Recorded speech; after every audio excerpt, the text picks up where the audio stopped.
Alors là, on va assister à quelque chose d'extraordinaire après le Talcart. Après le premier essai de Talcart ce matin, je suis arrivé dans la cuisine.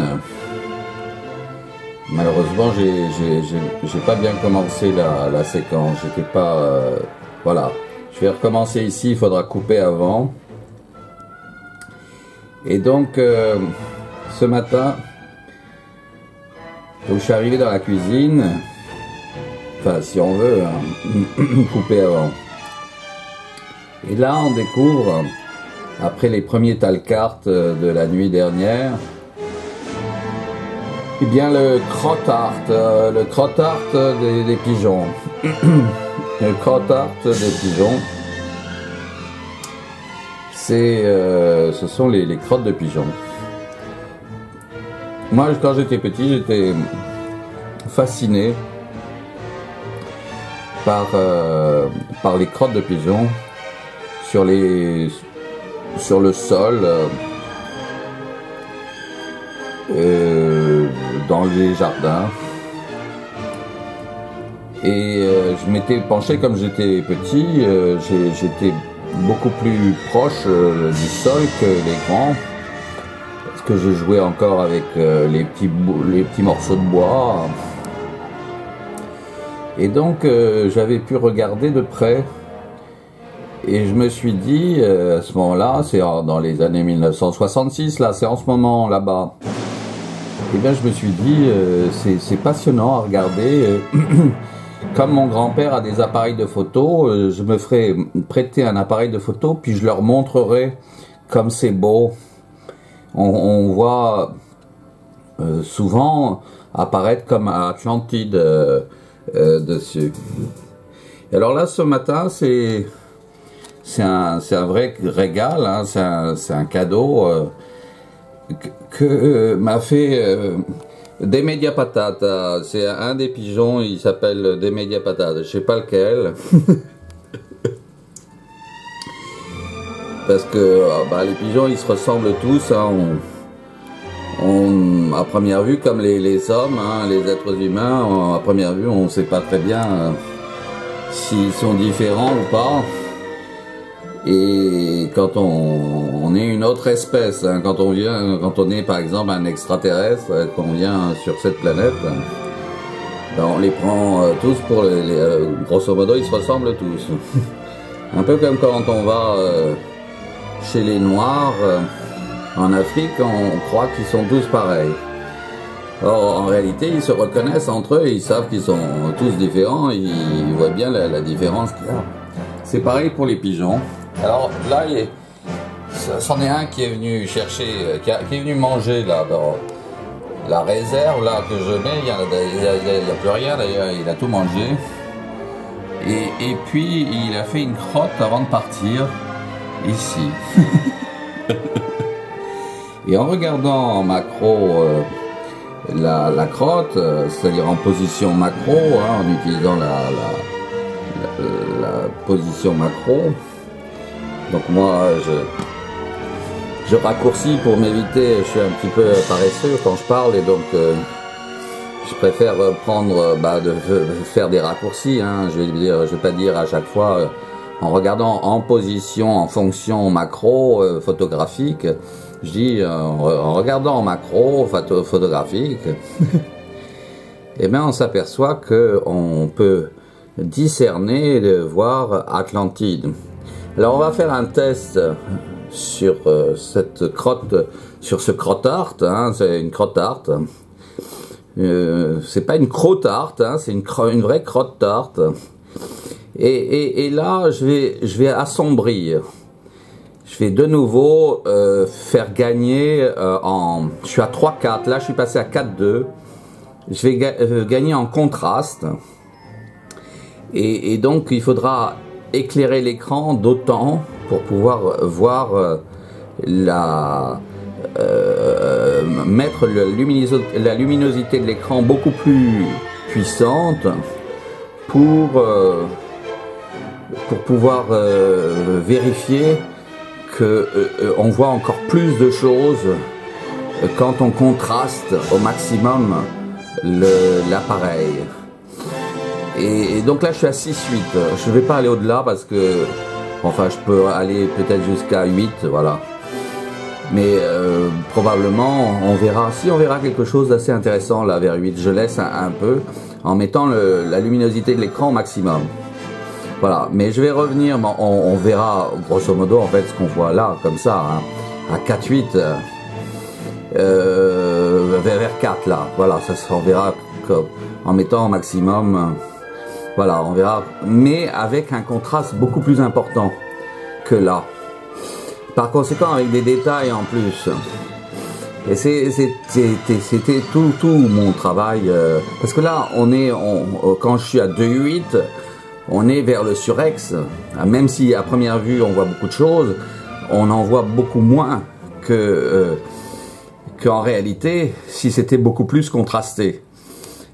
Et c'était tout l'objet de ma découverte en photo, avec le labo photo que j'avais à Rome, dans la cuisine, dans la salle de bain de Rome. Je m'étais aperçu, à force de développer des photos et puis de faire des photos, je m'étais aperçu de cette possibilité extraordinaire que l'agrandisseur offrait. L'agrandisseur 44L que j'ai toujours, un Crocus, c'est de la marque Crocus, c'est polonais. Je l'avais acheté d'ailleurs avec mes économies en hommage à ma grand-mère. Et donc là, ça devrait être déjà pas mal. Si on augmente la luminosité de l'écran ici déjà, on va voir encore plus de détails dans la gamme des blancs et des gris. Il reste que peu de blanc pour beaucoup de gris. D'ailleurs, c'est sur un fond gris et ça pourrait plaire à Malevich, gris sur gris. Mais en augmentant la luminosité de l'écran, là je suis à 6.8, eh bien je dois avoir l'équivalent de cette chose-là vers 3.4 ici, mais en ayant beaucoup plus de contraste, en mettant la luminosité et donc en découvrant des choses qu'on ne voit pas sinon. Même quand je suis à 2.8, où c'est flashy, hein, il y a un côté flashy, il y a un côté vraiment pétant, enfin c'est le cas de le dire puisque c'est une crotte art, hein, c'est mon pigeon des Mediapatates hein, qui a fait ça. C'est peut-être, il en a, bonjour, et ben justement, t'étais pas là, et tu as apparu au moment où j'appelle. Merci, hein, tu es devenu là officiellement un artiste d'Atlantide. Vraiment vieux. Vraiment, il n'y a pas de doute. Mais je sais en plus que mon père aime beaucoup les pigeons. Mon père Pharaon, hein, des Mediapatates.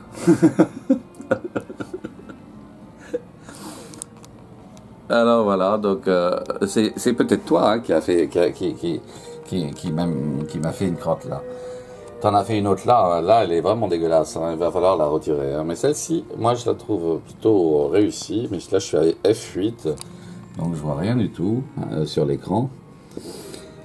Cependant que si j'ouvre l'écran, eh ben, je vais revoir ta marque là.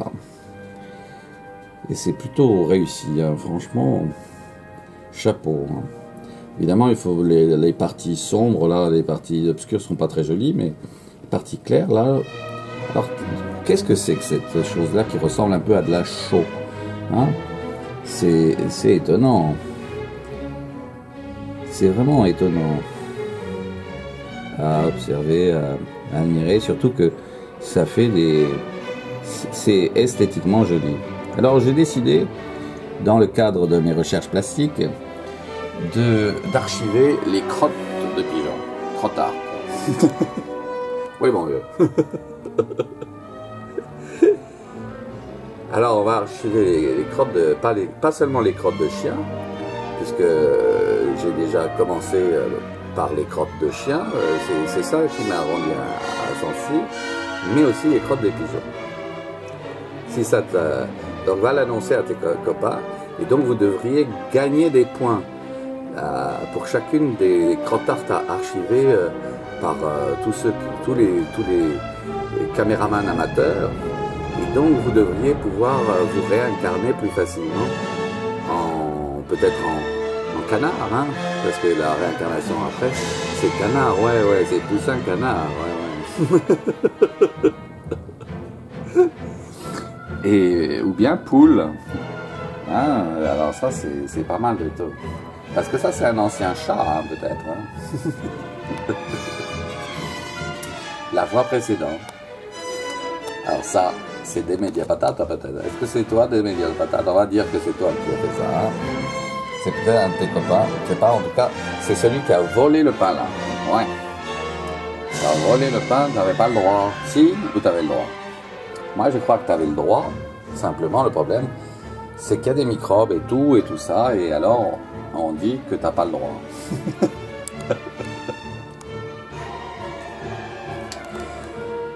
Voilà. Mais comme tu laisses, comme il y a le danger des microbes et puis que ça salit, hein, après il faut nettoyer parce que là, celles-ci elles sont pas jolies. Hein. Vraiment, elles sont pas jolies. Peut-être cette partie-là est jolie. Ouais. Ça, c'est joli. Vraiment, c'est joli. Là. Alors la partie qui est pas jolie, on peut la transformer avec Photoshop. On peut la transformer en partie jolie, de noir ou sombre qu'elle est. On peut la transformer en quelque chose aussi joli que ça. Alors on a une sorte de danse de la mort là, ici, une sorte de squelette. C'est vraiment très joli. Et ça m'avait vraiment rendu très passionné par les oiseaux. Leur crotte, la crotte qu'ils font, leur crotte est vraiment très jolie. Voilà. Par conséquent, ceux qui mangent des poules, ils sont hors les lois et ils sont tellement hors les lois qu'ils obtiennent, eux, ensuite, à force d'avoir mangé des poulets, des réincarnations de chats ou de chiens, enfin quand ils se sont encore bien comportés. Hein. Et sinon, de pire que ça, hein, crocodile, ou bien encore moins que ça.